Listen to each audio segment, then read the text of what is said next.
नमस्कार, आप देख रहे हैं न्यूज़ 9 भारत और मैं हूं आपके साथ अशोक चौहान। देश और दुनिया की तमाम खबरों पर आइए डालते हैं एक नजर। गौतम बुद्ध नगर जिले के नवादा गांव में न्यूज़ 9 भारत के संवाददाता ने ग्रामीणों से आगामी विधानसभा चुनाव पर बात की। चर्चाओं में ग्रामवासियों द्वारा उठाया गया अहम मुद्दा बेरोजगारी, किसानों के 5% के प्लांट और महंगाई रहा। ग्रामीणों ने बताया इस बार नोएडा में समाजवादी पार्टी और बीजेपी पार्टी के बीच में चुनावी टक्कर होगी।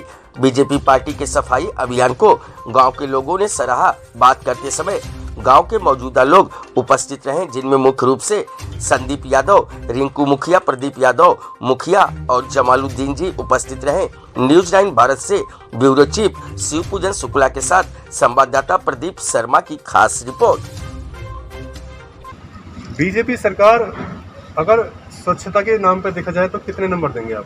नहीं, स्वच्छता के नाम पे बीजेपी सरकार फुल है, उसमें कोई कमी नहीं है। स्वच्छता अभियान बीजेपी का सही है, उसमें नहीं है। लेकिन मेन मुद्दे जो हमारे यहाँ के हितों के हैं वो अभी तक बीजेपी सरकार सॉल्व नहीं कर पाई।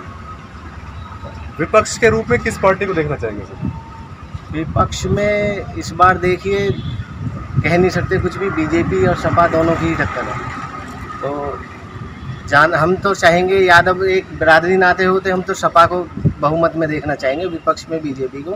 लेकिन अगर जो सरकार की आती है गवर्नमेंट की जो दिल्ली की तरफ से है तो वो मोदी चाहिए हमें, जो किसानों को समस्या किसानों की उसके लिए ये है। मोदी जी भी एक पसंद है और योगी राज को भी पसंद किया जा रहा है, लेकिन एक किसानों का बड़ा मुद्दा फिर से नोएडा में नजर आ रहा है।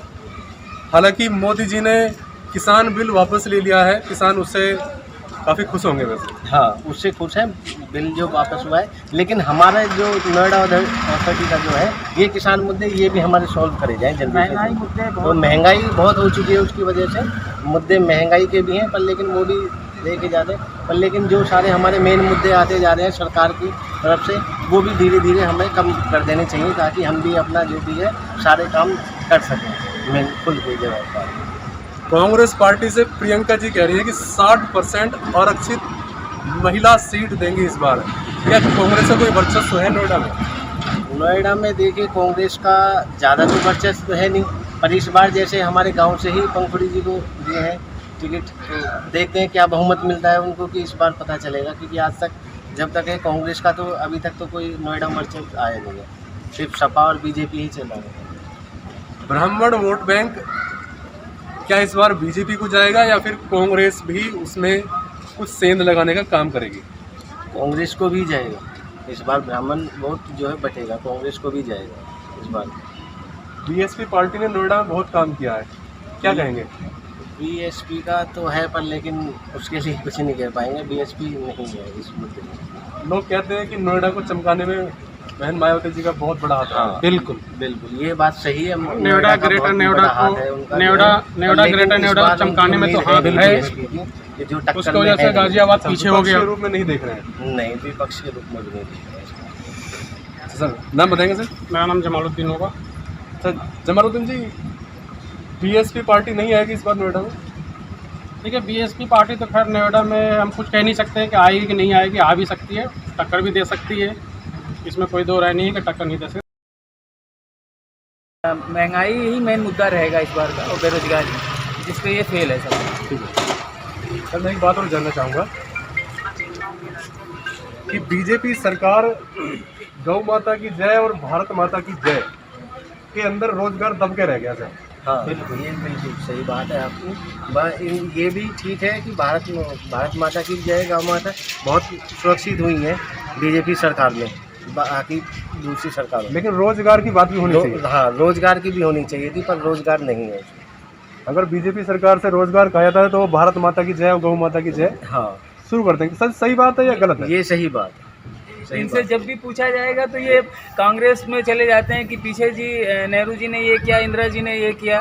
तो ऐसे काम नहीं चलेगा, आपको बहानेबाजी नहीं करना होगा, आपको फैक्ट्स एंड फिगर पे काम करना होगा। अगर जब तक वो फैक्ट्स एंड फिगर नहीं दिखेगा लोगों को, तो आप सिर्फ धर्म के नाम पे और इसके नाम पे आप लोगों को कितने दिन बहला फुसला सकते हैं। जो आज महंगाई का रीज़न है, आज देखिए ना आप, कितने सारे यूपीएससी एग्ज़ाम हो रहे हैं, सारे कुछ हो रहे हैं, लेकिन किसी को कहीं भी आप प्लेसमेंट नहीं दे रहे हैं। तो ये भी एक कारण है। लोग, आप एग्ज़ाम कराते रहिए, आप प्लेसमेंट मत दीजिए, क्या होगा इससे?